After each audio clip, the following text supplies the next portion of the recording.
தவறியும் மிஷினில் சட்டை பாக்கெட்டில் காசோடு போட்டுடாதீங்க. பின்பு மிஷின் மட்டுமல்ல, மொத்தமும் போச்சு. வீட்டில் துணி துவைக்கும் போது ஆண்கள் அணிந்த சட்டையின் பாக்கெட்டில் பணம் அல்லது காசு இருப்பதை பலர் கவனிக்க மாட்டார்கள். பெண்களோ ஆண்களோ யாராக இருந்தாலும் சோதிக்காமல் நேரடியாக மிஷினில் போட்டு விடுவார்கள். அப்படி செய்தால் 2 பெரிய விளைவுகள் ஏற்படுகின்றன. 1, மிஷின் பழுது. 2, காசு கையில் தங்காமல் போவது.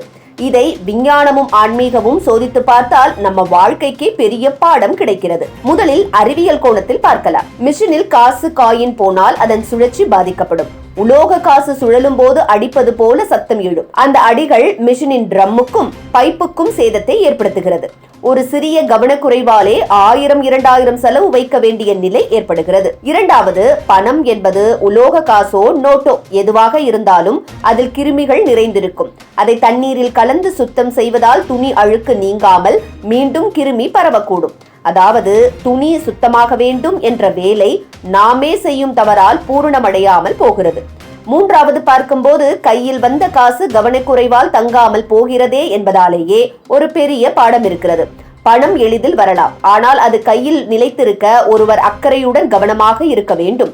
பணம் என்பது வெறும் நோட் அல்ல, அதை காப்பாற்றும் மன ஒழுக்கமும் நம்மிடம் இருக்க வேண்டும் என்பதே இங்கே பாடமாகிறது. 4வது, இது வாழ்க்கை முறையே பிரதிபலிக்கிறது. சில விஷயங்களிலும் கவனக்குறைவு இருந்தால் பெரிய இழப்பு வரும். ஒரு காசை அலட்சியப்படுத்தினால் மிஷின் பழுதாகுவது போல ஒரு நொடியின் கவனக்குறைவு வாழ்க்கையே சிக்கலாகிவிடும். அதனால் சிறிய தவறுகளை கூட சிறிதாக நினைக்காதீர்கள் என்ற உண்மையை இது கற்றுத்தருகிறது. பணத்தை அக்கறையின்றி கையாள்வது செல்வம் நிலைக்காது என்று சொல்லப்படுகிறது.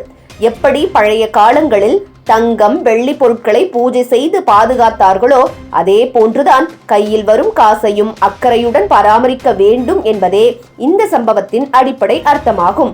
குடும்பத்தில் ஆணோ பெண்ணோ யாராக இருந்தாலும் துணியை துவைக்கும் முன் பாக்கெட்டை கவனித்து பார்க்க வேண்டும்.